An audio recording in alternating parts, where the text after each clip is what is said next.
I'm Janet Anderson. I call to order the Town of Lewisboro Planning Board meeting for Tuesday, December 15th, 2020 at 7:30 p.m. Before I go any further, I'm confirming that Kirsten has started the recording this meeting, and that's true. This meeting is happening via Zoom with live streaming to YouTube on the Lewisboro TV channel. The public can participate on Zoom or view the meeting on YouTube, and we have confirmed that the feed is active and working. Note that in accordance with the governor's executive orders, no one is at our usual meeting location at 79 Boughton. I have confirmed with Kirsten that the meeting has been duly noticed and legal notice requirements have been fulfilled. Notice was also placed on the Town of Lewisboro website. Joining me on the Zoom conference from the Town of Lewisboro are the members of the Planning Board, Jerome Kerner, Greg Lasorsa, Maureen McGuire, and Rich Sclaren. We do have a quorum, and thus we can vote on any matters that come before the board. Also on are our planning and wetland consultant, Jan Johannesson, and our counsel, Judd Siebert, the Planning Board Administrator, Kirsten Conran, and the CAC Chair, John Wolf. The governor's executive order number 202.1, which has been renewed, enables the planning board to meet remotely and electronically to function on behalf of the town. In accordance with the executive order, we intend to post both the recording and later a transcript of this meeting to the town website. A recording will also be available on the town's YouTube channel. We do have 3 public hearings scheduled for tonight. That is the only time we expect to take public comments, and I will describe the process before we begin the hearings in just a few minutes. The public has joined muted and without video until that point, and we do ask anyone that's not currently engaging in dialogue to mute their lines to help everyone hear over the inevitable background noises. Again, a reminder that we should do our best to avoid crosstalk, and if possible, to mute ourselves until it's necessary to talk, and to ease the recording of any votes taken by the planning board, I will poll the board members individually. Okay, so let's get started on this last meeting of 2020. The first item on the agenda is a decision on calendar number 05-20 PB, the Venencia lot line change at 249 Kitchewan Road, 237 Kitchewan Road, and no number or 0 Kitchewan Road. This is an application for a lot line change that has been before the board, and we have a neg deck and a resolution that was previously sent to the board. I don't know if we need any conversations on this, or whether I can ask just for a motion to approve the neg deck first. So moved. Thank you, Richard. Second? That was Jerome, actually. Yes. That was Jerome? Yeah. Okay. But I'll second. Okay. Jerome moved, Richard seconded. Any discussion on this application? No. Okay, so I'll do a roll call vote. Jerome? Yes. Looking for people. Maureen? Yes. Richard? Yes. Greg? Yes. And I also vote in favor, so the motion carries. The second item is the resolution to approve the lot line change. So I'd look for a motion to approve the resolution that has been distributed to us. So moved. That's Jerome. I'll second it. Thank you, Greg. Greg has seconded it. Any discussion on this? Seeing none, I'll call, I'll poll again the board for a vote. Jerome? Yes. Maureen? Yes. Richard? Yes. Greg? Yes. And I also vote in favor. So this The motion carries, and we have a neg deck and resolution on the Venencia matter. Janet, if I may, just very quickly, if anyone's watching, just with regard to this approval, very quickly, it is it's cast as a subdivision approval. That's a little deceiving.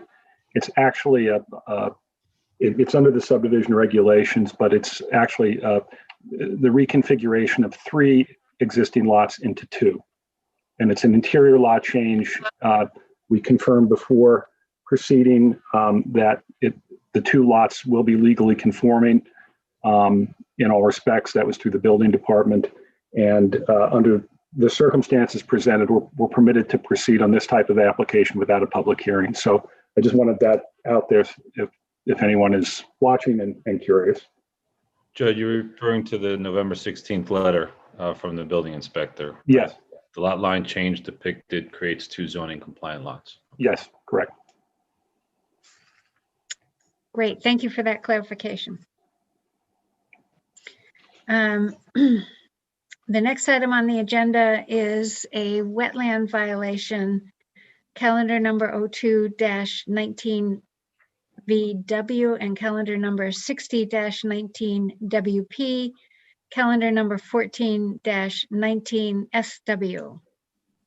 This is the Coleman residence at 12 Redcoat Lane in Wacabuck, New York. And did not see, is there a representative for the Colemans on? Yes, good evening, Michael Cerniano. Hi, thank you, Michael.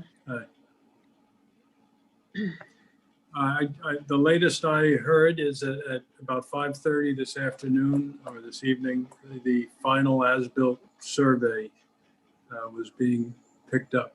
So we haven't yet been able to get that to Jan, but it'll get there tomorrow.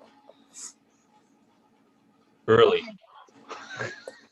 Okay, yeah, before the storm. Jan, would you like to give us a report on where this stands? Yeah, I believe the application's on as for a control date, just to get an update on where everything stands. And I could report that the majority or of the work is completed, if not all of the work.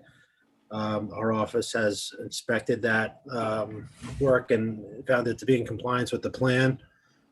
We're waiting for, as Michael indicated, the as-built survey and a certification letter from the design engineer indicating that everything has been installed per the plan and is functioning properly. But we were pleased with the outcome, and the work that was done was very good. So I think we're in a better spot than we were several months ago. So good job.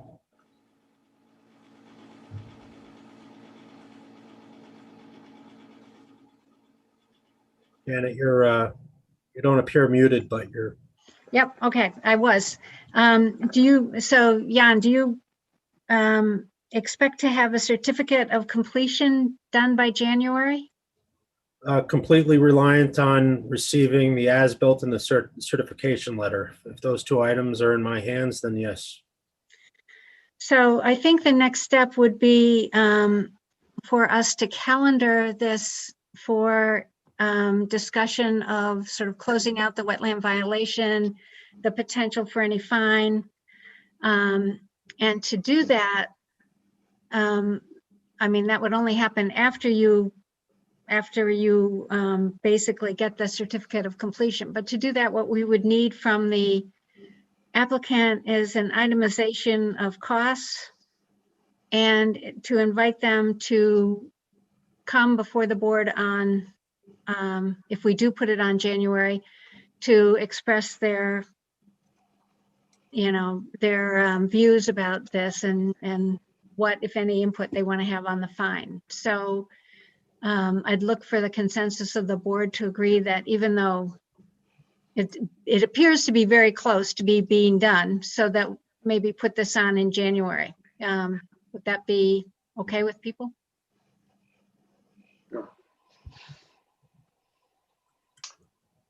Hearing nothing, I Silence is acceptance. okay. So we will We will anticipate discussing this in January and hope that we will have a completed, a certificate of a completion and all the work is done and we can clear this off the table. Thank you very much. All right, I don't expect Dr. Coleman, who's a very busy doctor, to be participating in that January meeting, but I will represent his views and get the itemization of costs. That's what I would expect. Thank you. You can certainly Okay. represent him. Okay. The next item on the agenda is the calendar number 01-20 WV, which is the Valencia residence at 1196 Route 35, South Salem, New York. This is again on as a control date. And I think there were some items that Jan had discussed and that we were expecting to see. So I'll ask Jan perhaps to go on that. Sure. Since the last meeting, I met via Zoom, Javier, the owner, and his kind of design professional or his landscape designer. And we went over what would need to be on the plan in terms of restoration and mitigation. I indicated that they should identify or illustrate to the extent that they know any improvements that they're proposing on the property. And they mentioned redoing the driveway, paving the driveway, installing a retaining wall on one side of the driveway. Whatever they were planning on proposing on the property, I encouraged them to show on the plan along with the restoration of the site following the disturbances within the buffer. So we had a productive meeting. I await the plan. I know something was submitted late today, Javier, but it's not really what I looked at it very briefly. It didn't look like a complete plan to me. I'm really awaiting a final landscape plan by your designer. But I think we kind of resolved a lot of issues during the meeting, and just await a complete plan so we can move forward with this. Okay. He did come to my house like at 4 o'clock today. He seemed to be in a hurry for some reason, but I did mention about the driveway and the retaining wall, and for some reason he didn't put it on there. He just drew the two areas on the survey of where he wants to remediate. I don't know if you saw that. And so yeah, he'd circled a couple areas and indicated some plants he'd like to install there, but we're looking for a real planting plan, a site plan that you can give to a contractor or yourself to effectuate, identifying the quantity and size and location of the different plant material, locations of the retaining wall, a little detail of the wall, okay, cross section on your driveway and how you're going to treat that. So I believe he's familiar with that type of thing. So we're looking for a more complete plan. I'm happy to meet with you again or him. As soon as we have that, I think that we'll be able to run with this. It's something that would get done in the spring. Yeah, definitely in the spring. So I recognize that the submission date that we have is December 31st. If you want to make the January meeting, that seems a little tight because of the holidays. So how about, do you think you'd be able to submit and perhaps to have another meeting with Jan if necessary to get everything through? We'll put you on the February meeting, and then at that point, everything has to be submitted by February 4th. That's fine. Okay. Yeah. So I'll have him have another meeting with him. If need to be, I'll have one of my architects draw up the driveway and the other part, and then he can take care of the landscaping section on the survey that he did. That way, I don't know if he wants to do the driveway part. I don't know if that's his line of work. But I'll make sure somebody else does it, or Jan have something in a drawing or whatever. Yeah, Javier, let's try to meet again, the three of us, Okay. before you submit. So what's submitted, we know is going to be what the board's looking for. Sure. Okay. Sounds good. Okay. All right, thank you. All right. Thank you. Have a good holiday. You too, take care. Okay. Okay, so the next item on our agenda is a public hearing. And so let me talk a little bit about public hearings. The purpose of public hearings are for the board to hear the concerns and comments of the public. The comments should be addressed to the planning board, not to the applicant. A public hearing is not meant to be a dialogue, and in general, the board will not respond to comments at a public hearing. The board will take input from the public into consideration as we continue to review the application.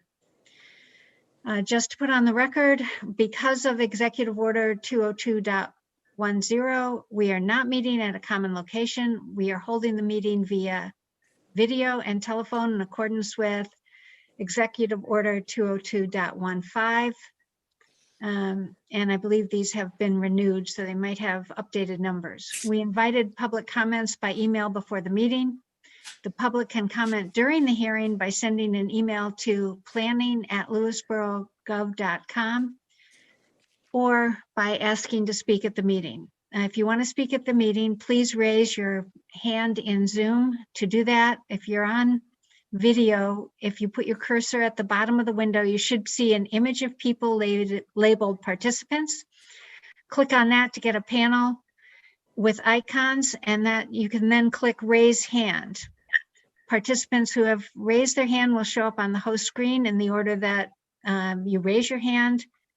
The host, which is either Kirsten or I, will then unmute you and tell you you have the floor. You may also have to unmute yourself if your microphone isn't active. If you dialed in on a phone, you can raise your hand to indicate you want to talk by pressing *9. We will ask people to give their name and address upon entering and to keep their comments to a short time. And while I don't expect this to happen, someone who is disrespectful at this meeting will be asked to leave the virtual meeting just as they would be asked to leave a physical meeting.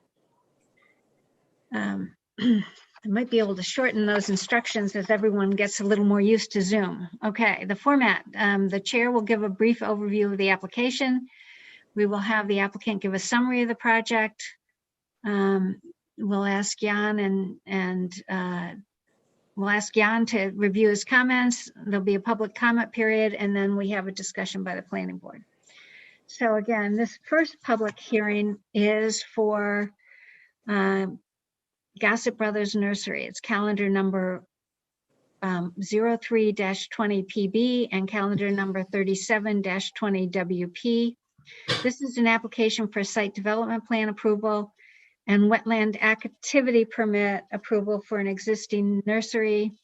It's really in conjunction with a special permit request that will be going to the ZBA.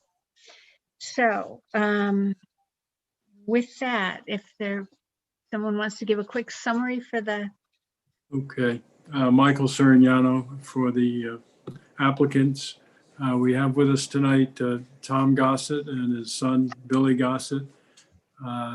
I see we have John Vuolo, our vintner, with us as well, and Tim Cronin, the professional engineer who's prepared the site plan and the other engineering drawings. I'm going to turn it over to Tim in a moment to briefly describe the project to the public. I did see on Monday an email came in from our most immediate neighbor, our abutting neighbor to the east, Peter and Priscilla McHugh at 1203 Route 35, which was very, very favorable, strongly in favor of the project, and heaped generous praise on it and on the Gossett family. So Tim, why don't you briefly describe the project? All of us are available to answer any questions from the public or the board members after Tim makes his brief presentation. Thank you.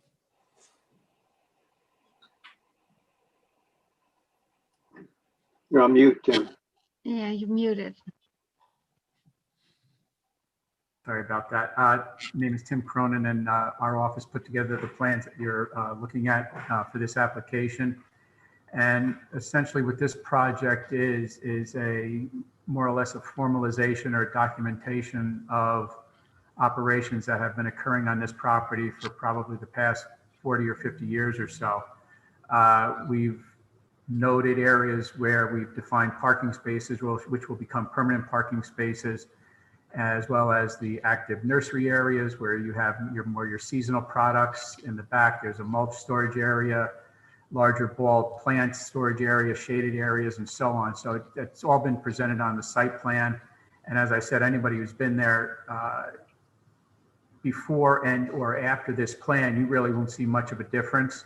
And like I said, it's just more or less a formalization of what's been taking place there for the past many decades. And that's pretty much the sum and substance of what we're doing. And we are including a winery operation inside existing space. Okay. So I do know you, Michael, you did note that the one email that we've received, as far as I know, I'm going to confirm with Kirsten, we have not received any other email. Is that correct? That is correct. I'm checking, but nothing since the McHughes letter. Okay. I did have myself a question in that on the parking that was shown. I see that I thought we had talked about Belgian blocks or some kind of in-ground parking delimiter. And now what I see this fence that seems to be movable. Is that in addition to the stones, or, you know, to kind of fence off the cars from the other areas, or is that instead of the more permanent, less movable blocks?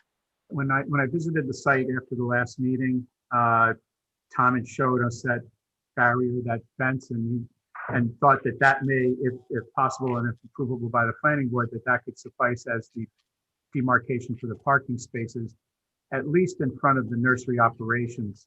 In the area where we have the parking up along Route 35, we can still put down the low reveal Belgian block marker, if you will. But you know, that was the thought at that time. I don't know if Tom and Billy would prefer to have that fence there, or putting the Belgian block low reveal in front of the nursery is something that we've just so you know, we've tried a lot of different things. That seems to be the most effective, especially since we're going to pitch it to a slight angle. So when cars go to leave, they back out into a more free and easy space, which more aligns them with the exit. So that's been very effective. And so we're hoping that that's the method that we're going to be able to use.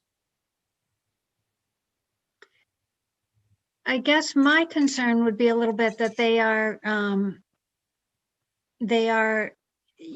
movable, but they appear to be, at least. And my concern with that is, you know, if you have snow that has to get plowed like we're apt to have, or, you know, someone is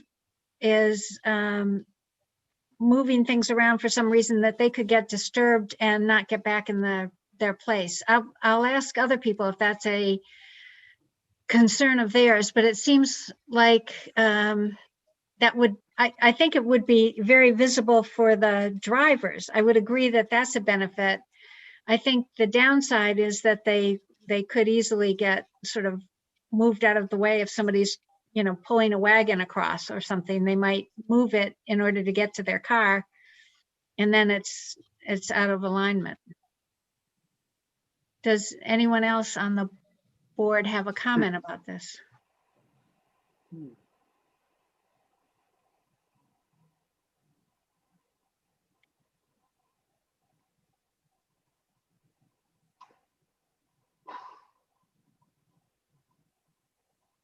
No comments. Okay, so the other thing, I guess, I believe there's a need, in addition to having to go to the ZBA for the special permit, I believe there may be a need for a variance at the ZBA. Yeah, I can just interject on that, Janet.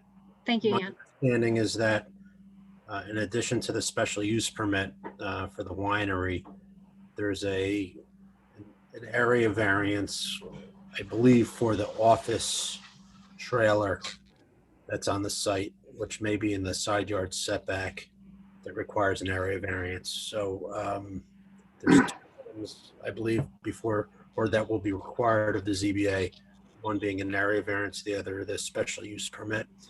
And since we are conducting a coordinated review under SECRA, the ZBA, while they can entertain an application, cannot act on the application until the planning board issues its secret declaration. So the And- next for the yeah. board is to move forward with the secret deck. And I would add that the application before the planning board is for site plan approval. Obviously, we also have to tend to SECRA as the lead agency. And the site plan will show the trailer, and until the variance is granted, we can't approve a site plan with a zoning nonconformity. It's not the type of thing that we can just condition. The site special permit we can condition, but to approve a plan with a nonconformity that hasn't been cured by a variance is impermissible. So perhaps the way to proceed is for, if the board is prepared, is to first adopt the negative declaration that gets the ZBA in a position where they can do what they need to do, and then return to us for the site plan approval, which, again, the variance application has to be precede that, but the special permit does not necessarily have to.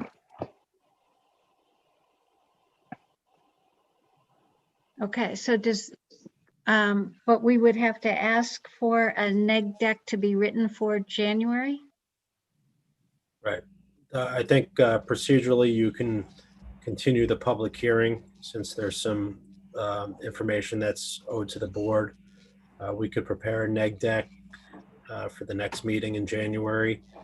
That would allow the applicant to obtain approvals or decisions from the ZBA, both special permit and variance, and then come back potentially in February for a decision. The only item on the parking I'll throw out there is just given the nature of the business and the need sometimes to store plant material or different things that are for sale. The little partition fences in front of each of the spaces are movable, and it would be nice to have something definitive in the ground that demarcates the few physical required parking spaces. I'm not saying that the fencing shouldn't also be used, but I would recommend that you have something in the ground that denotes or demarcates the physical parking spaces in addition to the fence. Yeah. Jerome?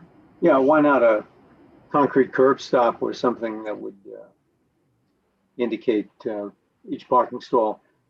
I also wondering about the 60-degree parking on the north side.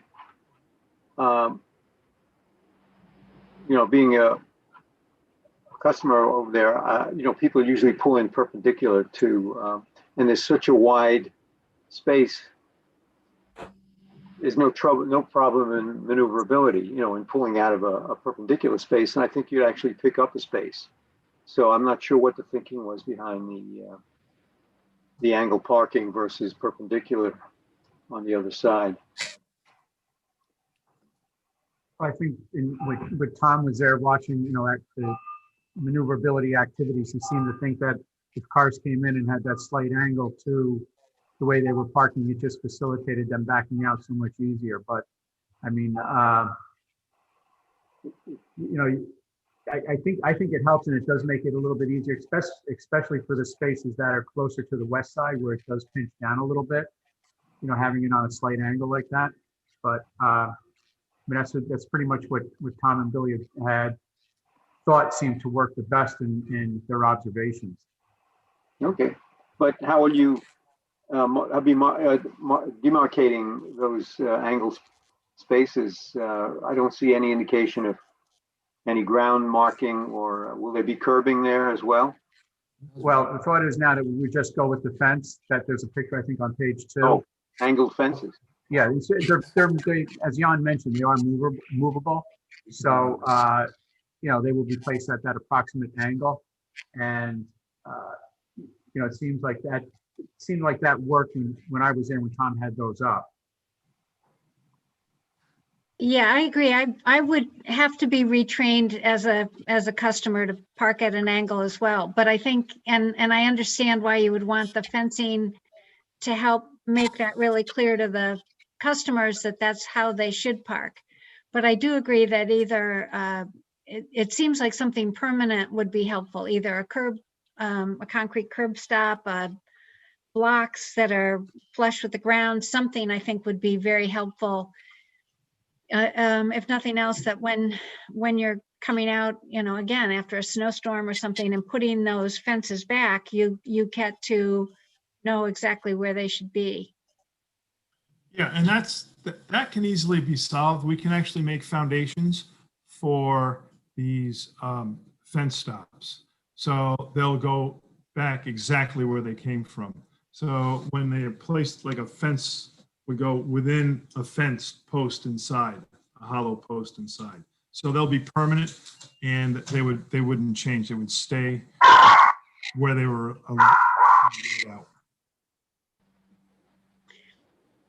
I think that would be better. I would like that better. I don't know if it fulfills Jan, your concerns. Whatever the board's happy with, it's not a significant issue for me. I just thought that there should be something there that's not removable to demarcate the space. That was the point. At one point in time, there was a detail that showed Belgian block. I thought everybody was in favor of it, and then it got modified. So whatever the board is in favor of, I don't have a strong opinion on the matter.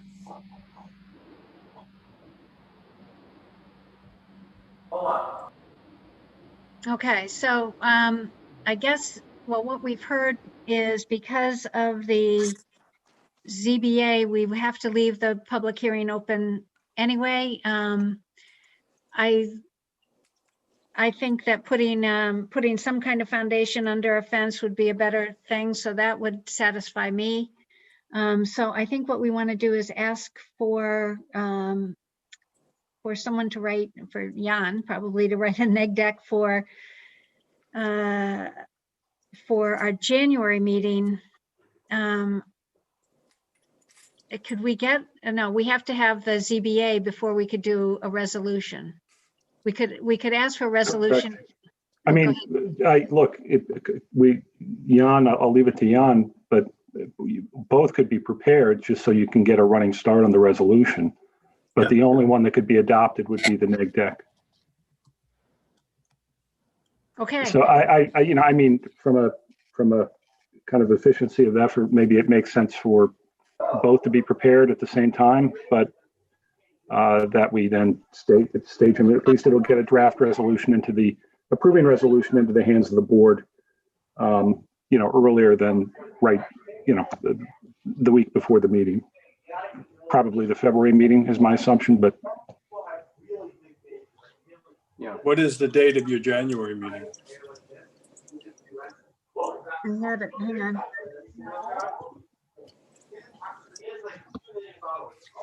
The January meeting is January 21st, and the resubmission deadline is December 31st.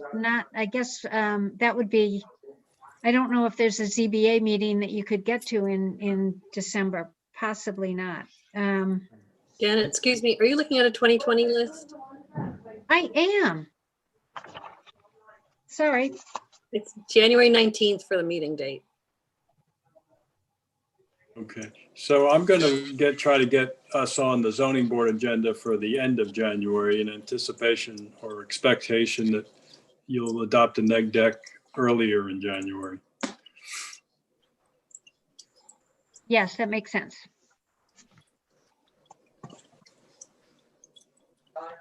Okay. So I guess what we are saying is we will continue the public hearing until our next meeting on January 19th. We are asking for the creation of both a resolution and a neg deck for consideration by the board. And is there anything else? I'm just looking at the screen. I assume there's no one from the public that is on the call that wanted to be heard, and that Kirsten hasn't received anything while the public hearing's been underway thus far. No emails and no raised hands. If anyone's on YouTube chatting, know that we can't see that. So you have to comment through either email, planning@lewisborogov.com, or on the Zoom directly. But I can also confirm that I've been looking for raised hands and we have not seen any raised hands at all during this meeting. Okay, so thank you. We will see you in January at a continuation of the public hearing for at least the neg deck and proceed from there. Thank you. Great, thank you very much. Thank you. Yep, Thank bye-bye. you. Thank you. Okay, then the next item on our agenda is another public hearing, this time calendar number 3-09 PB for Verizon Wireless at the Vista Fire Department, 377 Smith Ridge Road, South Salem, New York, 10590. This is an application for the renewal of a special use permit for the carrier on a tower, not the tower owner itself. Again, I'm hearing a lot of background noise from someone. Yeah, Michael, might be your office.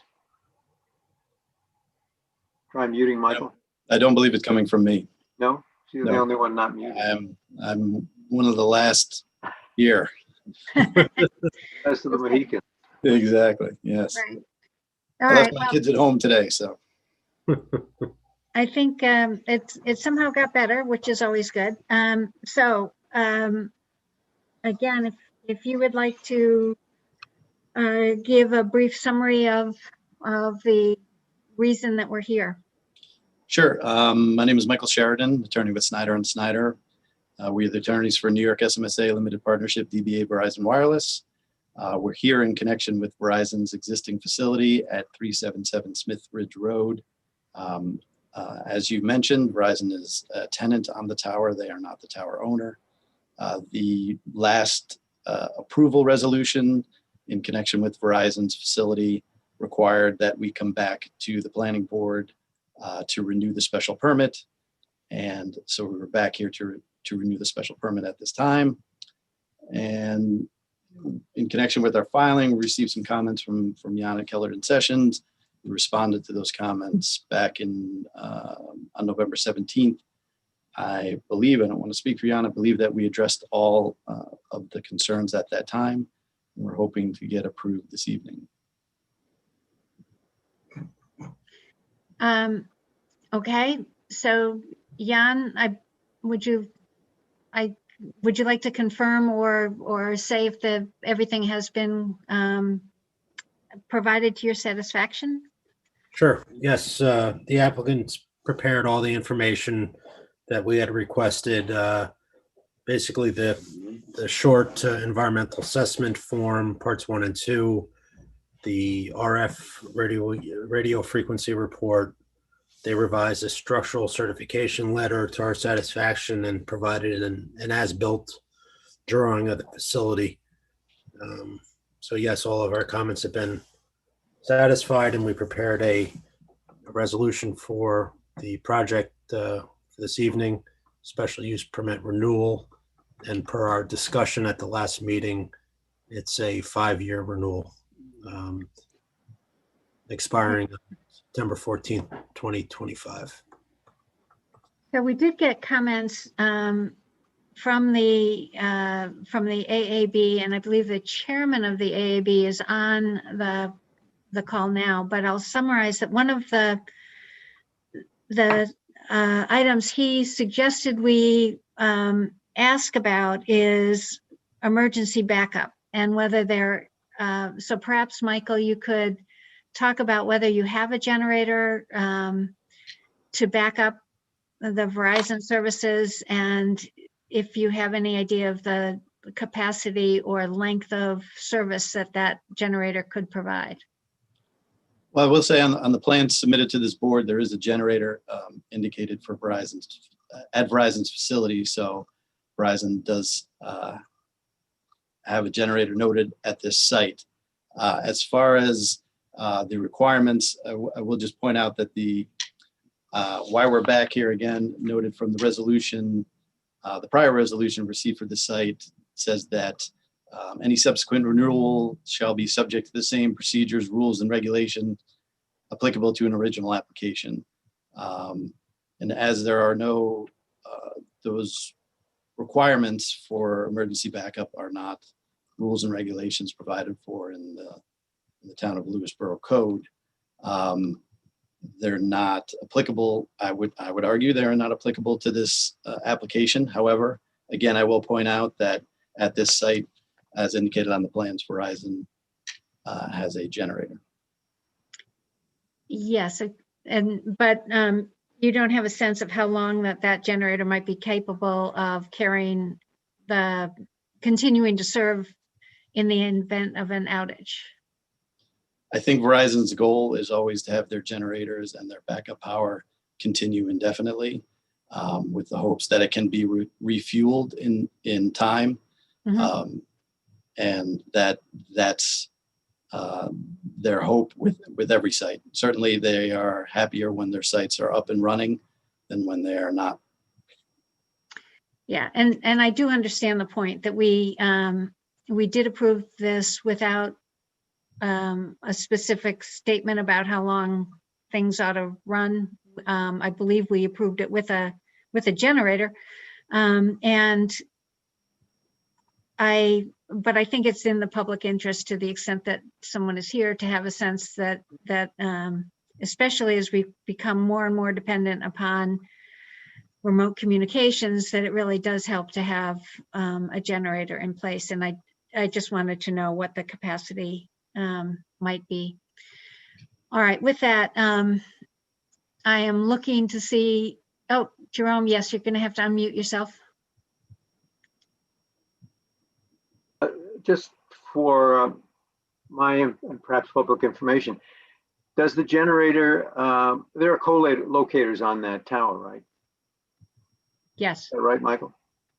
There are other locators on the tower. We're a tenant on the tower. We don't own the tower. Right. So, but do you know if the other co-locators also benefit from that generator, or is it just Verizon? I believe Verizon has its own generator at the site. I see. Okay. My recollection, Jerome, from the original application was Verizon has its own generator, and it was a propane-filled generator, which is customary to Verizon in environmental sensitive areas. They prefer propane over a diesel generator. I recall the propane generator and the propane tank, I believe, was like a vertically installed propane tank to accommodate other carriers in the compound to have their own generators because of setback distances between fuel and generators. So I agree that they have one, that the capacity I'm not aware of, and how long it would run, I don't recall, but they certainly have one. My view, I want to remind the board, and I think, the concerns that are giving rise to the AAB comments are well placed, but there are certainly limiting factors on this board's discretion in the context of this application, to really kind of go in and rewrite the initial special permit. I mean, it's a special permit that was granted. It provides what it provides. This is a renewal. It's not the first renewal. And, the latitude of the board to now kind of dive in and change special permit conditions that accompanied this, this installation years ago, and which has been operating under them without, any type of violation. I think the board would be hard pressed. Be different if this was kind of out of the box with either a co-locator, or even more, kind of importantly, if this was a new facility to keep those kinds of concerns in mind. But this and the following application, I think, have those constraints. Yes, so I understand that. And I guess I would encourage any member of the public who might be listening or hear this, if they feel that's important, it might be the best vehicle might be to get to the town board and get it included in code, so that any future carriers, any future towers go up do have generator or backup capacity. At some point, maybe batteries will get good enough, who knows. But so speaking to knowing there's a soon to be town board member on this call, that's another reason just to say maybe that's a different avenue for this to go forward. Okay, so with that, if there aren't seeing no more comments from the public, or no comments from the public, seeing no hands raised, I guess I would ask for someone to move to approve the resolution that we have before us for this. You need to close the public hearing. I move that we close the public hearing. Okay, thank I'll you. second. Thank you, Maureen. Any discussion? All right, I'll poll Jerome, Here, yes. Richard, Yes. Greg, Yes. Maureen, Yes. and I also vote to close the public hearing, so the motion carries. Now, I think I'd look for a motion to approve the resolution. I'll make the motion. to approve the resolution. Okay, I think Maureen, you might have been just a No, it's okay. bit before. Okay, Maureen made the motion. Greg, will you second? I'll second it, sure. Okay, any further discussion? Okay, Jerome, Yes. Richard, Yes. Greg, Yes. Maureen, Yes. and I also say that I would, that I vote in favor. So the motion carries and the resolution is now complete. Thank you. Okay, so I think we're going to have a similar discussion on the next item, which is calendar number 6-12 PB. This is for Verizon Wireless at the Leon Levy Preserve at 1411 Route 35, South Salem, New York. So again, we have a public hearing opening on this to look for public comments on this renewal of a special use permit for the carrier on the tower. Michael, do you want to give any? Sure. Good evening again. My name is Michael Sheridan, Snyder & Snyder, attorneys for New York SMSA Limited Partnership, DBA Verizon Wireless. Similar to the last application, Verizon Wireless has an existing facility on the tower at the Leon Levy Preserve, Route 35 and Route 123. We are here again because the approval resolution noted that we need to come back to renew the special permit after a 5-year period. We are here tonight to renew that special permit. Okay. Would you know, just carrying over, just for the information of the public, is there a generator and any kind of fuel available on this tower or on this, for this carrier on Verizon? Yes, as indicated on the plans submitted to the board, Verizon has an existing backup generator at the site. Right. Okay. I would assume, Jan, that the items that you asked for on this last time have been again completed? Yes, they have. All comments have been addressed. All information requested has been submitted. Okay, looking for a public comment. I'm seeing nothing. I guess I'm going to ask Kirsten if anything came into planning@lewisborogov.com. No public comments on this or the previous submission, and I see no hands raised currently. Okay, barring that, I'm okay, Jerome. I move that we close the public hearing. Thank you. Do I have a second? I'll second. Greg, you second? Okay, any further discussion? Okay, I'm going to poll the board for a vote. What are we Jerome, voting for? we're Closing voting the hearing. Okay. to close the hearing. Jerome, Yes. Greg, Yes. Maureen, Yes. Rich, Yes. and I also say we can close the public hearing, so the motion carries and the public hearing is closed. We now have a resolution in front of us for the Verizon Wireless at Leon Levy Preserve, which renews the special use permit. I would look for a motion to approve that. Move to approve I'll the make the motion. resolution. Okay. Okay, Rich, you beat the trigger here. So Rich moved. Maureen, will you second? Yes, I'll second. Any further discussion on this? Okay, I'm going to poll the board. Jerome, Yes. Greg, Yes. Maureen, Yes. Rich, Yes. and I also vote in favor. So the motion is carried and the resolution has been approved for the application for a special use permit renewal at Leon Levy Preserve for Verizon Wireless. Thank you very much. Thank you. Have a good night. You Night. too. Good holidays. See night. you next year. You too. You too. Okay. So that is the end of our public hearings for tonight. We are now moving on to a wetland permit review. This is calendar number 35-20 WP. This is the Askelson residence at 82 Mill River Road, South Salem, New York. And last month, we discussed this and expected some resubmissions. So that is why this is on. However, the resubmissions came in yesterday. So I know we don't have a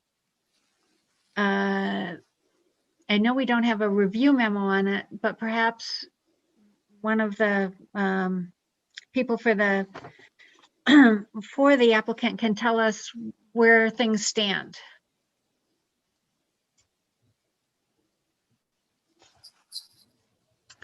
Ken, you're muted. I don't know whether I'm you- Hans Hansen, the Oh, Hans. architect. Thank and you. Ken is also on. I apologize for the late submission. I thought the submission was actually in, but apparently not to your department. But anyway, the updated plan that we have, I don't know if you want me to put it up on the computer so that you guys can see it since it was so late. I don't- Yeah, I'm not sure we're ready to talk about it, but Okay. what I would encourage you to do is to look at the Kellogg Sessions memo that I believe was from August 13th. I think it's good to have those plans that we have, but there were a number of things that were also asked for in that memo that included a tree survey, I think something about drainage, footing drains, so forth. Perhaps it would be helpful if you look at because I do appreciate getting the plan for the site, the new architecture for the house, but I think there are some other items that we really would like to to get, in order to do an effective review of this plan. Is there a comprehensive list of items that you would like us to obtain for you? I think the best start would be to go to the memo that came from Jan on, I think, August 13th. We can make sure that you have a copy of that again. And that has an itemized list of things that are required. And if you, typically what people do is say, my response to number 1 is this. My response to number 2 is this. I have attached plans that respond to number 3. And I think that something like that would be very helpful. Maybe I'll ask Kirsten to make sure that gets resent. Not only is it helpful, it's required. Okay. Thank you for I the suspect so. clarification. Thank you, Jan. It's interesting. That's the first I've heard of that list. I don't believe we heard that we were asked to submit that yet. It may be so long ago that it got overlooked. Yeah. I don't know if Jan's there, but did we discuss that, Jan? Was that discussed at all, that list? Well, it's been a while, but I think that you were calendared for, an August meeting, and we had prepared a memo based on your last submission, and we kind of critiqued the submission and provided a list of comments and things that needed to be submitted, and provided that in a memo for the board for that meeting, and that should have been made available to you. I'm sure it's on the website, and you just kind of provide annotated responses to each of those comments along with plans that address them. So if you'd like to look over them and have a separate, we could have a Zoom meeting. I have Zoom meetings with applicants every Thursday, and we can go over the list and go over your plans and make sure that you're on the right track. Okay, that sounds good. Why don't I just do that? Yeah, I don't have a problem with that either, Ken. Okay, that sounds good. Maybe we can just do a separate meeting with Jan. So we're kind of like, preparation for these meetings. I think that would be very helpful. So again, I think the submission date for January is pretty close. I think probably we'd be better served to have you plan to come to the February meeting. And so the plans and the responses of, the sort of complete responses would all be due on February 2nd. Okay, so we'll submit those by February 2nd for the February meeting. And is there a date for the February meeting? Yes, it is February 23rd. Check me, Okay. Kirsten. 23rd. Okay, we'll get all those ducks in a row. And thanks for your time. Really appreciate it.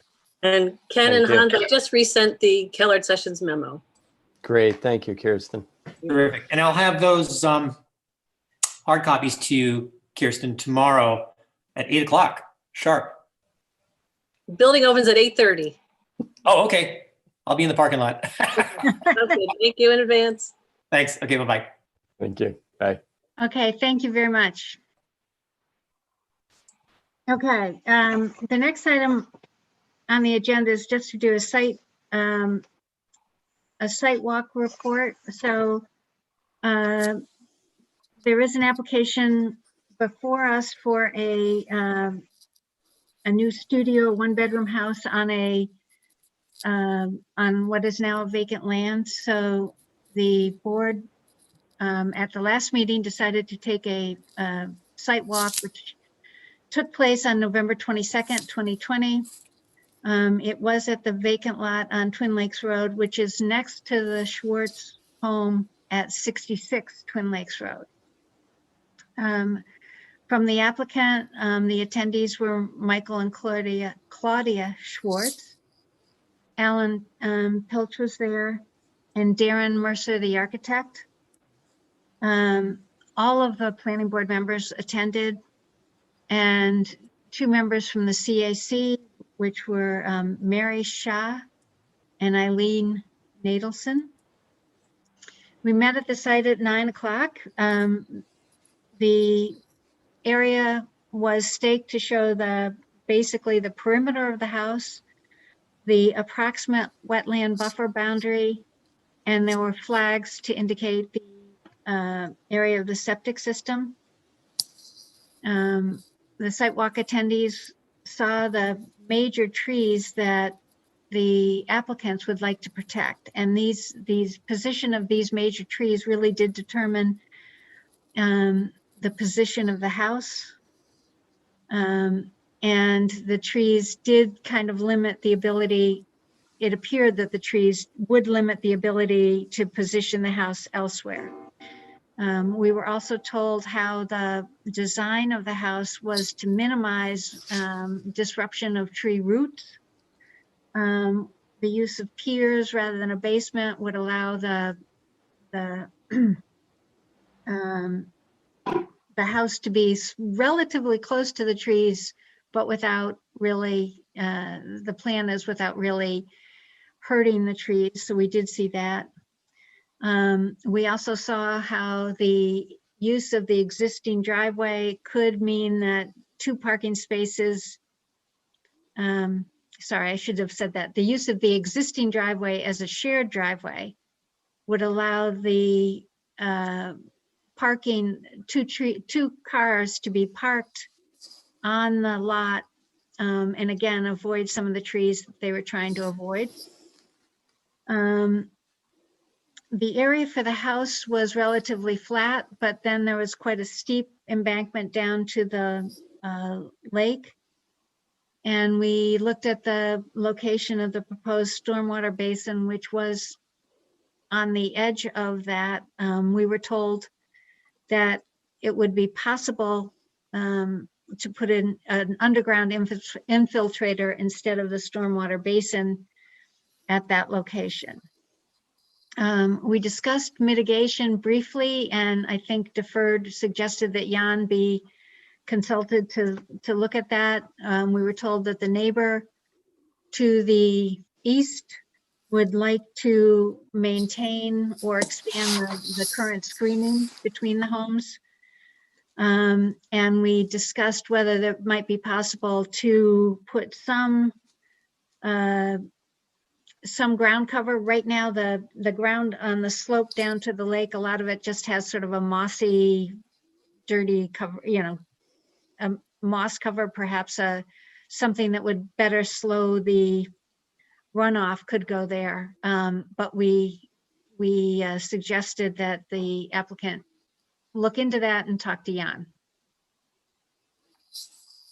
So I think that's my summary of the site walk. I'll look for additions or other comments from anyone else that was there.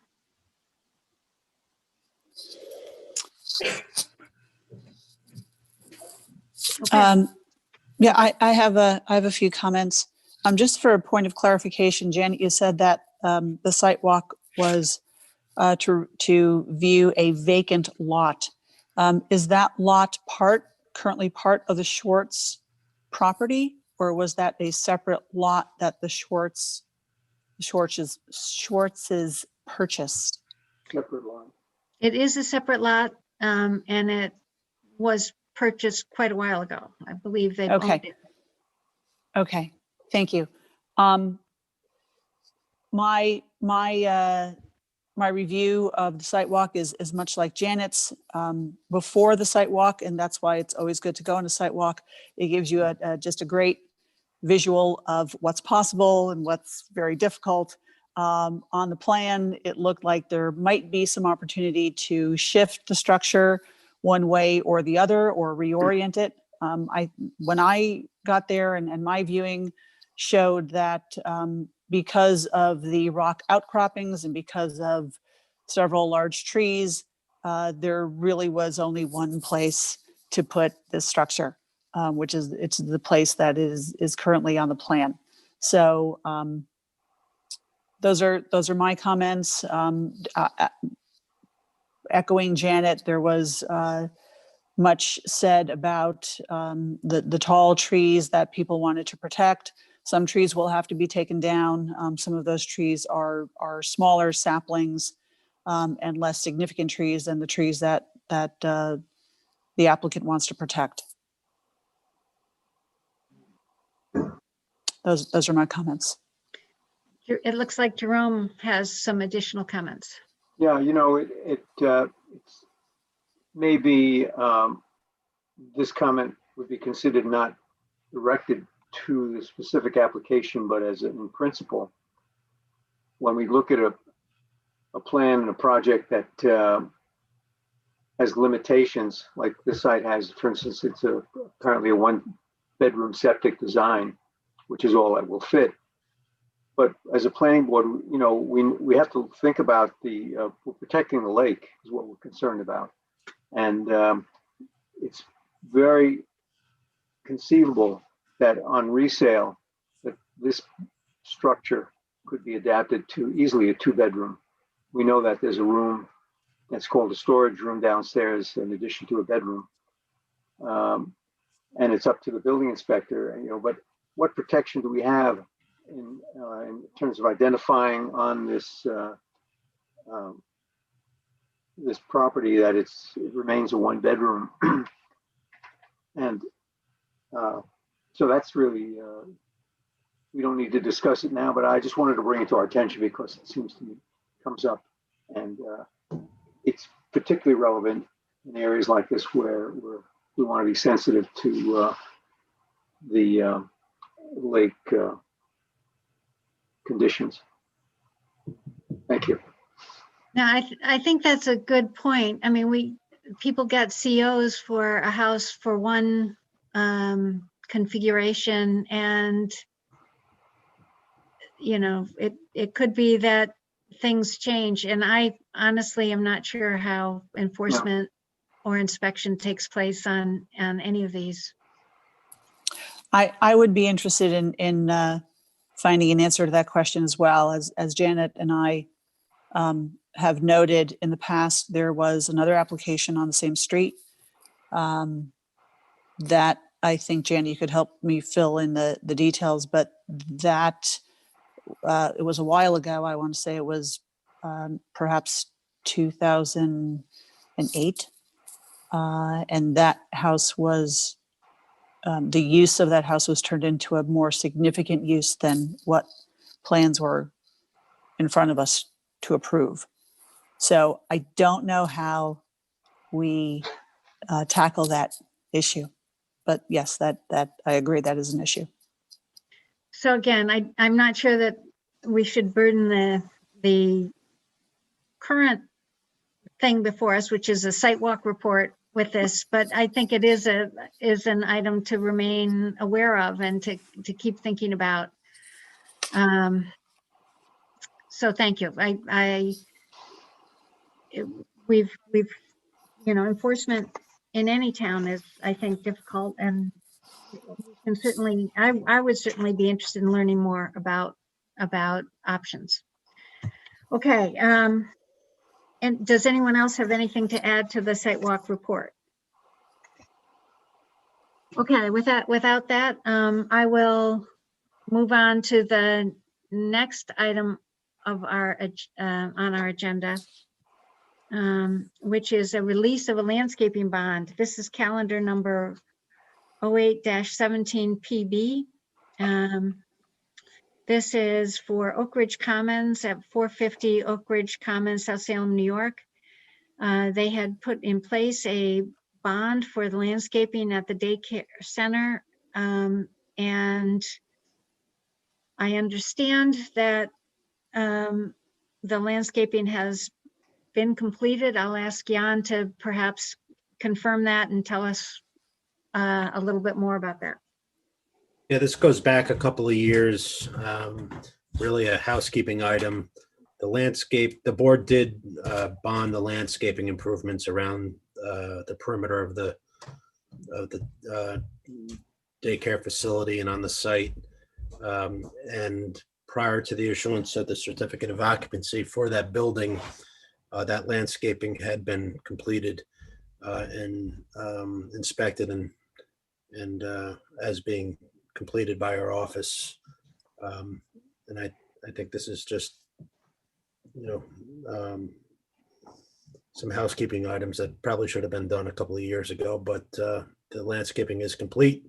We inspected it prior to the issuance of the CO, and I'd recommend the release of the bond. Okay, so we do have a resolution to that effect. So I would look for a motion to approve the resolution. Move to adopt the resolution. Thank you, I'll Rick. I'll second. I guess Jerome was first to second. I should explain that on this. This is apparently a bond, as I understand it, that was just at the discretion of the planning board and does not need to go to the town board to get release so that we can do this. Yes, that's correct. This is a landscaping bond for landscaping and for purely private improvements, to the extent you want to classify landscaping as improvements. So it is not anything that relates to any property that will be committed to public use or possibly dedicated. And as a result, there's no, I know certain times, particularly subdivisions, quite often we have this yo-yo where we have to go up to the town board and then back to us and then back to the town board. That is not applicable to this type of security. Okay, any further discussion on this resolution?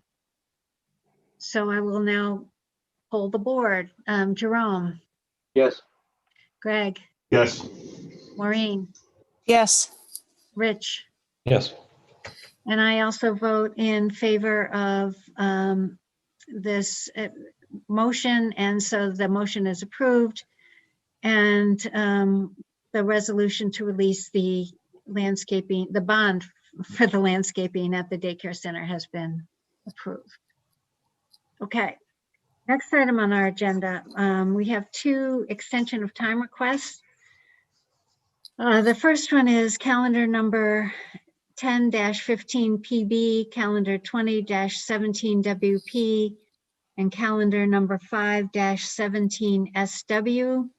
This is for Wilder Balder Partners, New York State Route 22 in Golden's Bridge, New York. And it's a request for the extension of the wetland and stormwater permit approvals. I believe these expire on January 6, 2021. So, and I see John is on. I'm not sure who's going to speak for the applicant. I think you have the date, and I think the date is February 26th of 2021. Okay, I thought that's what I said, and I thank you for correcting me. Maybe I misheard. You're right, John. Okay. We'll make sure it's correct. Okay, John. Well, good evening, everyone. Nice to see you all. The application is simply to extend the 2 permits, implementation permit and the stormwater permit issued by the town of Lewisboro. And so we're, as I'm sure your board has been advised by council, the Article 78 proceeding has been definitively decided by the Supreme Court, and all of the claims have been dismissed. We are proceeding to closing in January with the county and with the state and our equity provider and lending institution or construction lender in March, and we will break ground again on or around April 1st. We have, in the meantime, we've gone out to the other agencies and we've secured extensions of all of the approvals that were set to expire in the coming months. We secured 1-year extensions of the Westchester County Department of Health approvals for the water system and for the septic and sewer connection. We secured approval to 2023 of the DEC freshwater wetland permit. The SWIP approval for from the DEP is still in full force and effect. That expires in 2023. And as you may recall, your board during the summer extended the site plan approval to June of 2021. So we will be early in the new year. We will be submitting our applications for a building permit. We fully expect to have our closing of our financing in March, and we will break ground. We anticipate construction approximately 18 months to a point where we will have full completion of the stormwater stabilization and the wetland mitigation work. I think we've requested a 1-year extension from February. If your board is inclined to extend that for 18 months, that would be great, so we could avoid having to come back, because at the tail end, we won't be completed with stormwater until we achieve stabilization at the end of the construction. I'm not clear about that. I believe that as provided by in our code, we can do a 1-year extension of wetland. Could we do a longer one on stormwater, or do we have limits, Judd? No, this is not a application to extend a wetland permit that's still in sort of conditional status. The initial conditions have been satisfied administratively. The site plan accompanying the wetland permit has been signed. And as a result, you are free, as you are with the stormwater permit, to extend to whatever time frame you feel appropriate. Okay, thank you. I guess that's good news. So do we have a request to extend this for 18 months from February? Is anyone willing to make that motion? Jerome? I would move that we extend it to 18 months. I don't know whether we need a revised letter or whether the motion is sufficient. I'll leave that up to Judd. The request was made for 1 year. Oral request is made for just to extend it to 18 months. I think that is sufficient. Okay. So I move that we honor the oral request for an 18-month extension. Yeah. Okay. Yeah. Go ahead. No, of the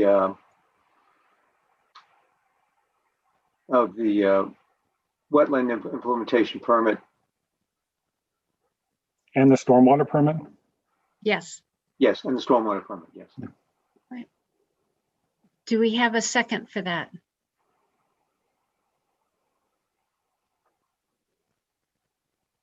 I'll second. Thank you, Maureen. Any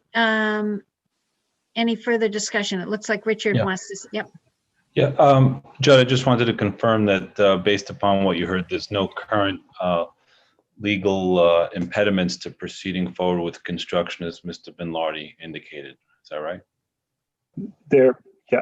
A notice of appeal has been filed from Judge Walsh's decision, but that does not constitute any type of injunction or any type of stay. Thank you. Any other discussion? Okay, then I will poll the board for their views on this. Again, an extension for 18 months for the wetland and stormwater permit approvals for Wilder Balder. Jerome? Yes. Greg? No. Maureen? Yes. Rich? Yes. And I also say yes. So that's four. That's a quorum, and so the motion carries. So, Judd, do we have a specific expiration date that we can identify? I I would take an 18-month, so it will be 18 months from February 26, 2021, and that's done on a month basis. So I don't. August. Okay, thank you. It'll be August. It will be August 26th of 2022. No, 20. Oh yes, 22. Sorry, you're correct. Well, this is so tough. Yeah. Okay, so that's what we have approved. Thank you so much. Happy holidays, everyone. Same to you. Thank you, John. Thank you. Night. Okay, the next request for an extension of time is for calendar number 10-17 PB for Mercedes-Benz of Golden's Bridge, 321 Main Street, Golden's Bridge, New York. This is an application for an extension of time for the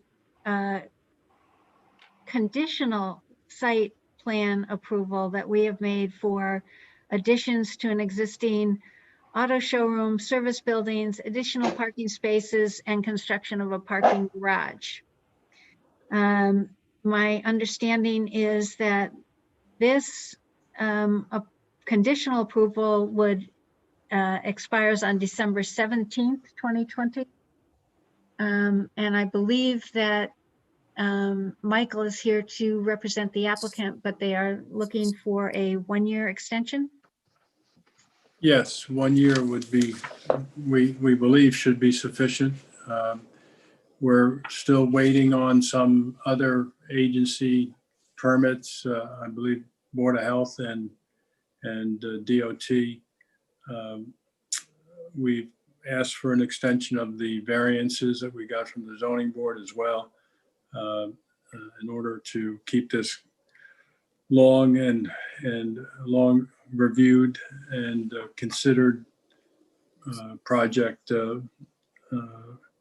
on track to pull a building permit. The architects are working on the final construction drawings.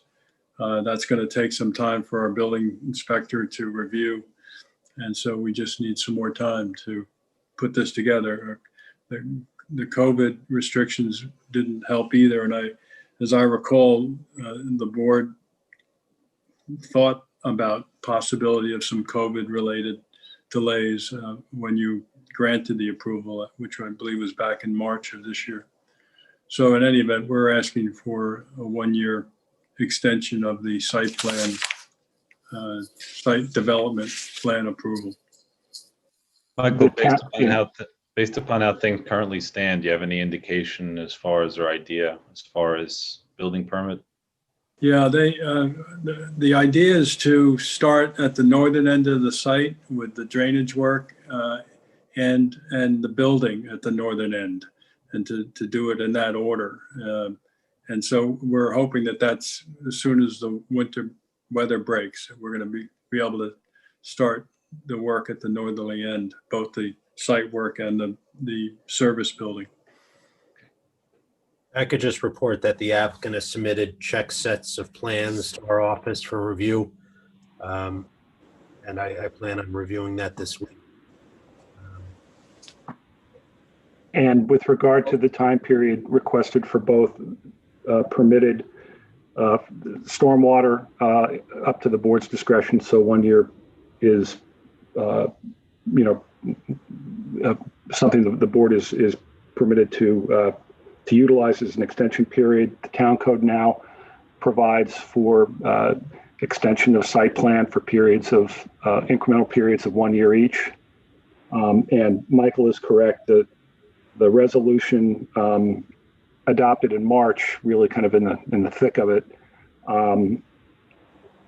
explicitly recited that if a request was made to extend that the conditional period and there was a delays caused by COVID related causes, that the board would expeditiously act to grant the extension and not unreasonably withhold it. Okay, so I guess if the check set of plans is there, do we still need is it still prudent to issue a year's extension? I think so. Yeah, Okay. it's probably not needed, but I would recommend it. Move to grant the extension as applied for. I'll second that. Okay, so Rich moved and Jerome seconded. Any further discussion on this? I will poll the board. Jerome, Yes. Greg, No. Maureen, Yes. Richard, Yes. and I also vote in favor of the extension. So the motion carries. And Extension will be to December 17th, 2021. you took the easy one. I could have done that one. Yeah. Okay. I didn't have to count with my fingers, you know. I know, yeah. Right. Okay, so. Thank you. Happy holidays to all. Happy Thanks, Mike. holiday. Okay. Thank you. Good night. So the next item on our agenda is a discussion, and it's the town board has referred to us and proposed amendment to town code section 220 with regard to regulations for outdoor special events. So we have that in front of us. It basically allows a variety of special events, street festivals, art exhibitions, antique markets, arts and crafts sales, food distribution, food trucks, food sales, and/or food services of any kind, and all similar outdoor merchandising activities or special events. And I understand that the reason to do this is to try to help some of the suffering local stores, especially during the pandemic. Well, I have my own views, but perhaps I'll ask anybody else what their sense of this is. Or maybe I should start by asking Jan if you've had a chance to review it and if you want to give us any advice on this. Yes, I did review it. It appears that it's something that's supposed to be designated for commercially zoned parcels only. But I question why in 220-23D15 under schedule of regulations for residential districts, they have outdoor special events on commercial properties only. Why is that even necessary to be there if it's something that's only going to be allowed in non-residential districts? I don't know. I kind of feel like this could result in unintended consequences, and something, a use that's going to be basically unregulated, going to be a principally permitted accessory use, not subject to any sort of permit or review by any sort of board or staff member. I think it could result in traffic issues. It could result in parking issues. Simply, a small residentially or commercially zoned parcel in Cross River, for example, if they had a food truck, if that food truck's parked in a designated parking space and that use only has a certain number of parking spaces, it could be problematic. Could result in noise impacts. I completely understand the rationale here, but my recommendation would be to have this subject to some sort of special permit, either by the planning board or the town board, or amendment to a site plan, something to have a set of eyes on the use. It seems to be completely unregulated. I'm not sure I'm comfortable with it.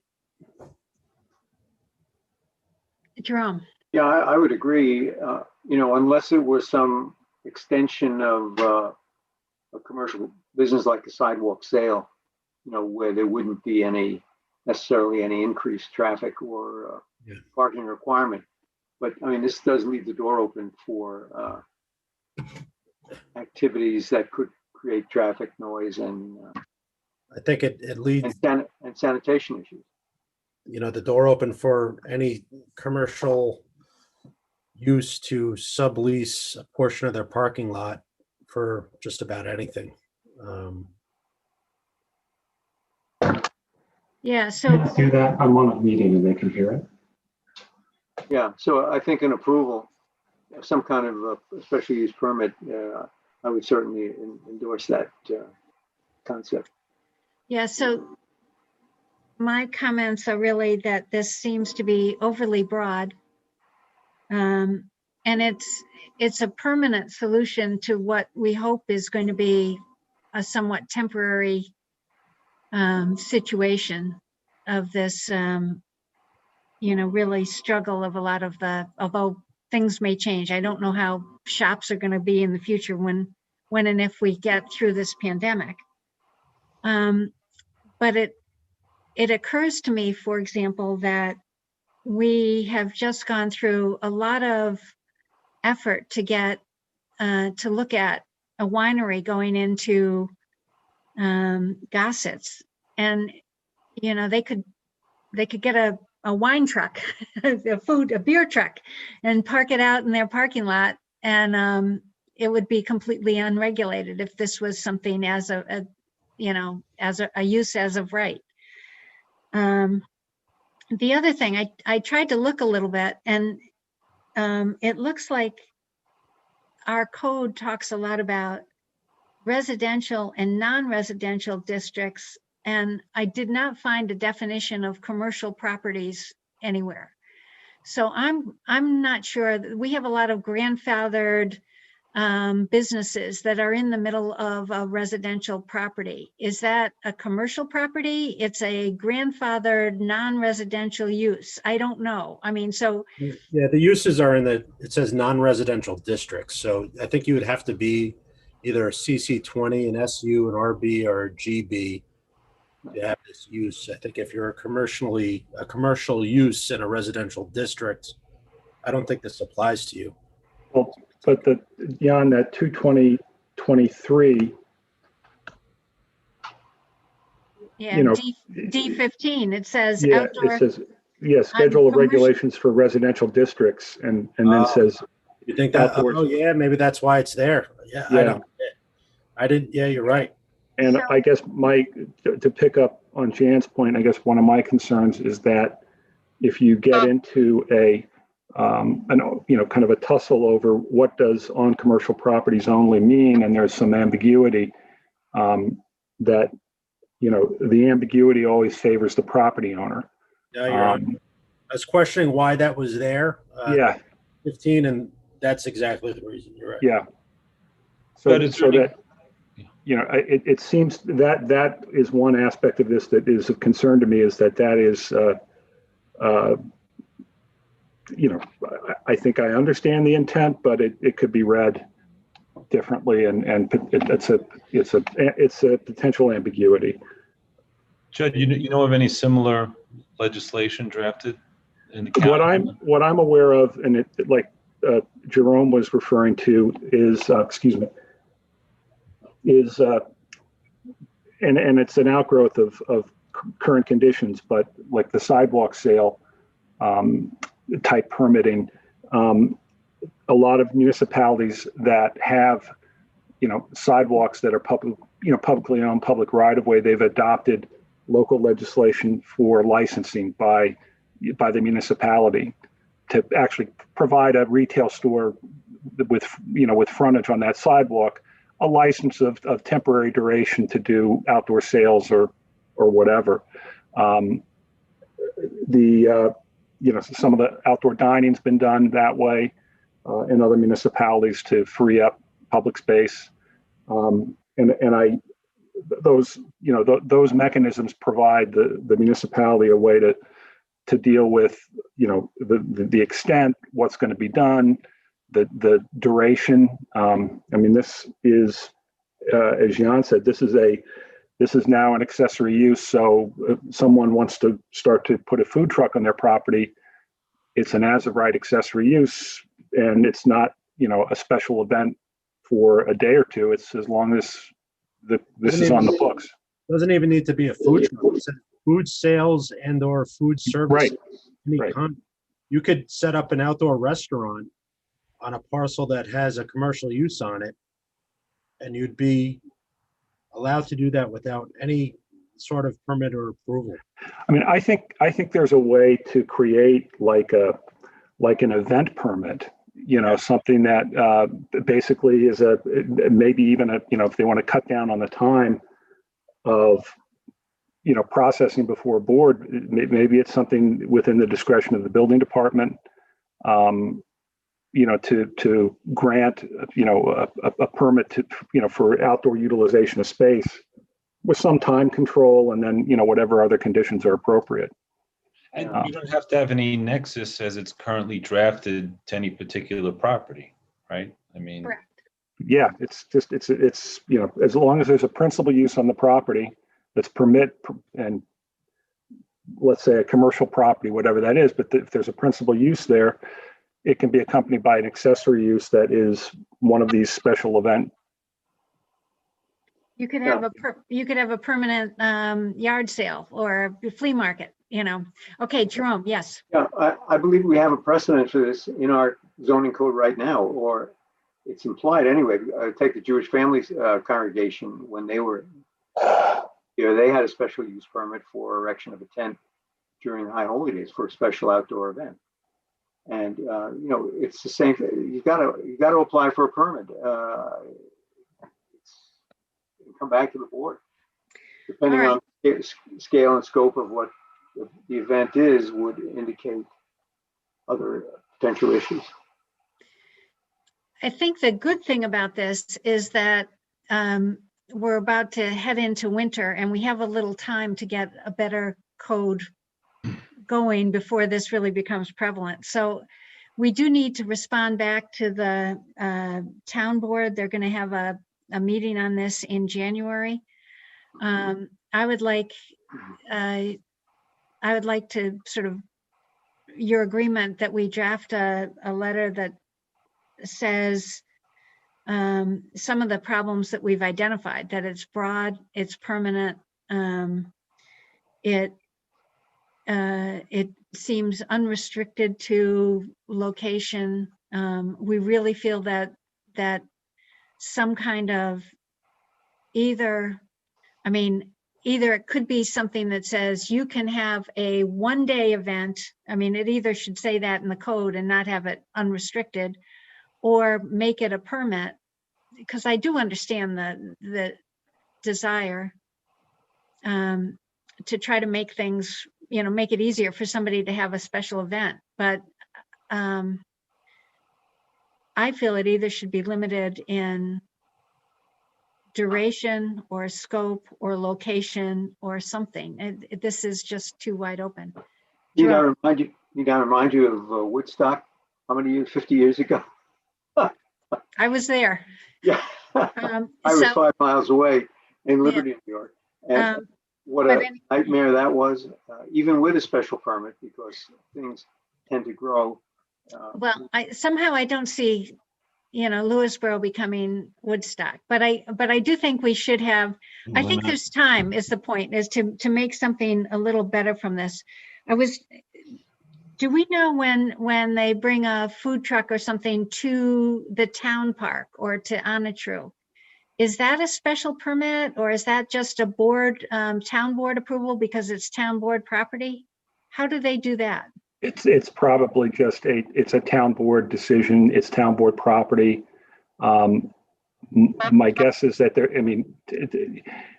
you get into the issue of whether, when like these sort of proprietary uses on town property trigger actual, zoning regulations, because the town property can or can't be exempt.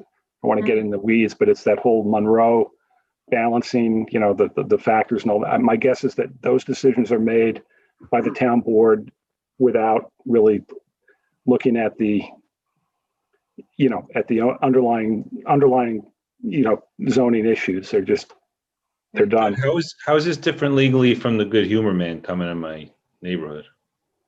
I think the Good Humor Man has, a license, like a vendor's license, but he, it's not a fixed commercial use. He drives around, he may stop periodically, but it's not a permanent use of private property for a specific use. Yeah. And part of my concern is the really unlimited offerings, which I think is great in some ways because it allows a lot of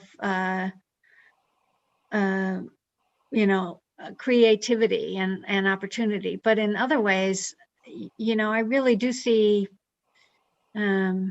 potential for beer trucks, and I don't know. I don't know what the regulations are, but it does seem like this could be. I think, Jan, it's the unintended consequences. It's just open-ended, and, a lot of things could happen when you have a accessory use permitted as of right without, any kind of control. I don't know how it works. I'm just thinking about the library fair when they have, the different trucks that come in. I don't know if that's tying into any kind of permit. I'm not sure exactly how that works with the food trucks and stuff. So. Yeah, I do think there is a special permit for that, but so I think what we're thinking is imagine that, imagine that for a month at a time, or for, Well, how about the fire department just for 3 days? They have to get a permit, I believe. If not, there's something wrong. But I've got to believe there is, event permitting. It's just. Right. Yeah. So There's no temporal limitation at all as it's drafted. No. it's, and for all we know, no hours of operation. I don't know whether something applies to that either or not, but, It's for private property. and so I think this is one of the places where it's important for us to get a comment letter back to the town board saying we understand the intent is good, but we think that the dangers are of really turning into a nuisance are great. Agreed. You should probably have me abstain from any reference in that letter. We'll need a motion to authorize Jan to sign a letter to that effect. So it's up to you, Rich, if you want to abstain. Okay. You can do that on the motion. Okay.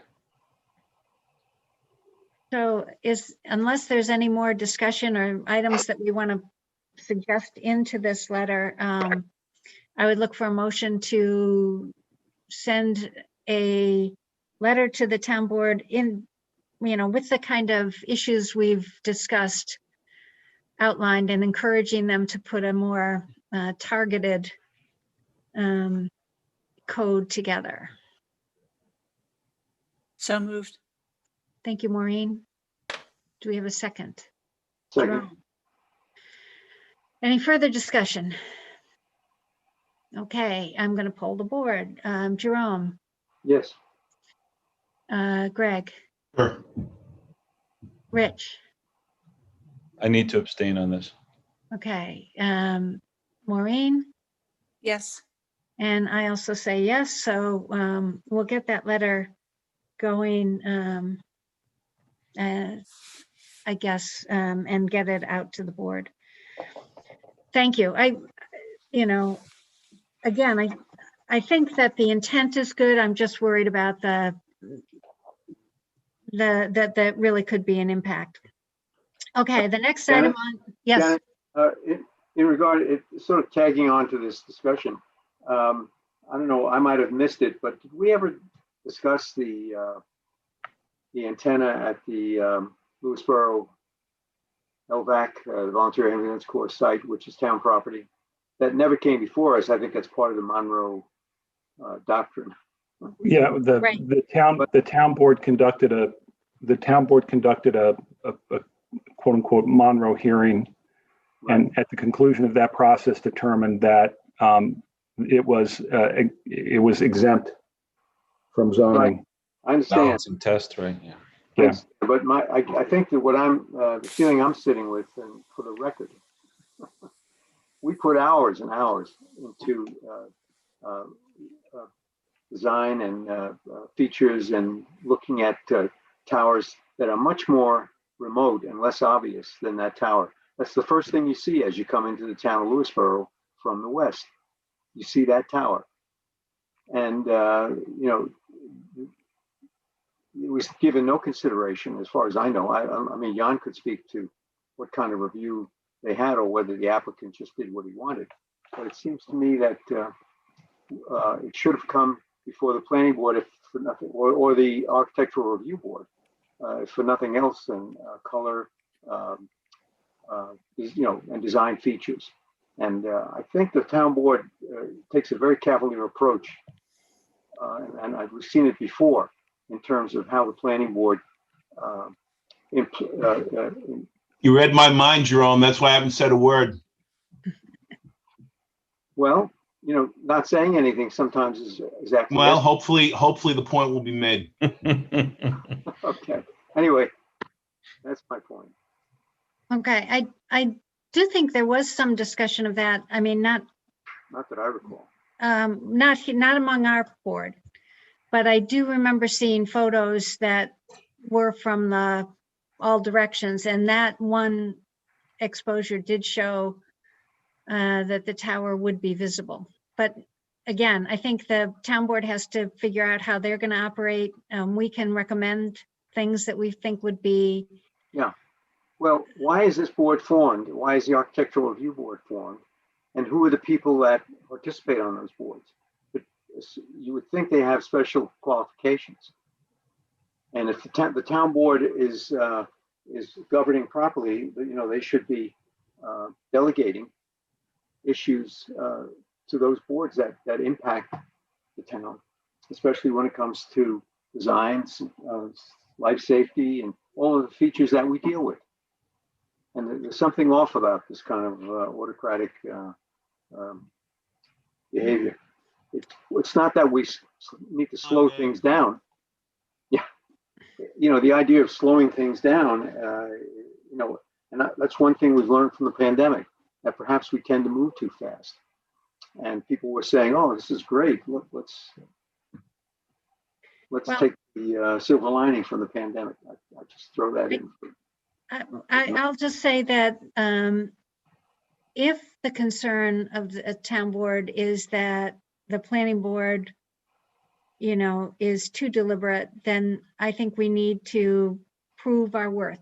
I'll take it as a challenge that we need to make sure that we move as quickly as possible, but as wisely as possible to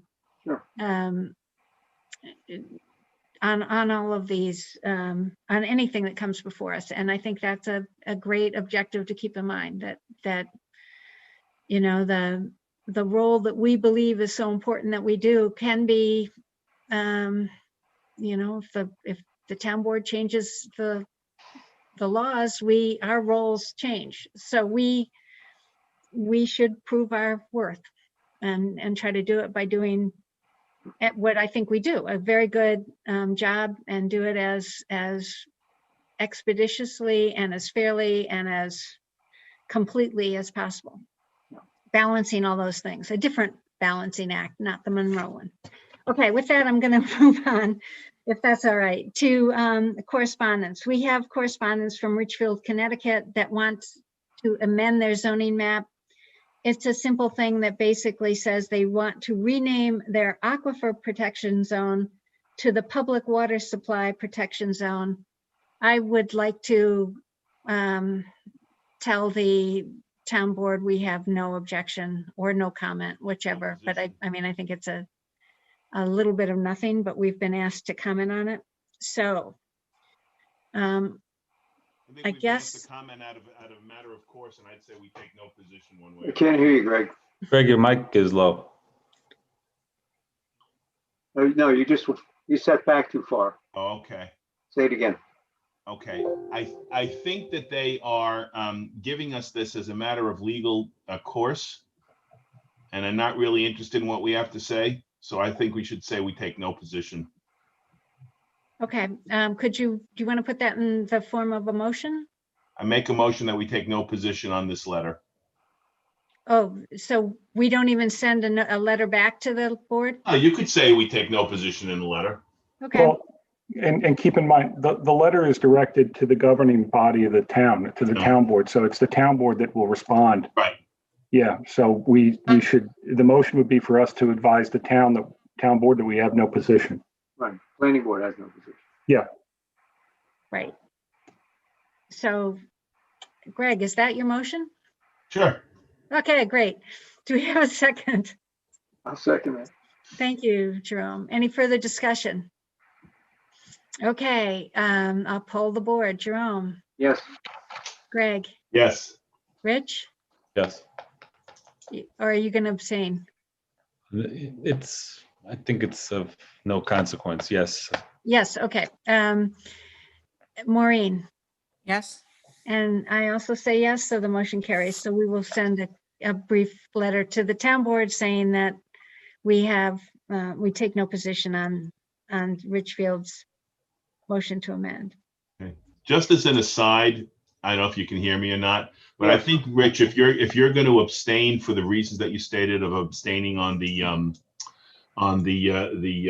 town code amendment, I think you should abstain on this as well, just so that there's no, I don't know, Judd, you can maybe let me know if I'm wrong here, but I mean, I don't know if it undermines the validity of one. Yeah, I mean, Consistent? Oh, yeah. I mean, if you wish to abstain, I mean, that's a decision for Rich to make, but Right. if you want to abstain, perhaps you do, and there's a consistency. It keeps it cleaner. Okay, yes, thank you. Thank you, Greg. Yes, I'll abstain. Okay. So the next, Jerome, were you raising your hand? Well, I wanted to go to the next item and make a motion to approve the verbatim minutes of November 17th. Gosh, tedious. Yes, I would second that. Okay, any discussion? All right, all in favor. I will ask Jerome, Yes. Greg, Aye, yes. Rich, Yes. Maureen, Yes. and I also say fine to the minutes, so motion carries and the minutes have been approved. Our next meeting date is January 19th, 2021. Before we close, if you do have any training that you have taken that's continuing ed that's applicable, please just get that into Kirsten. It's one of the things that we're required to do.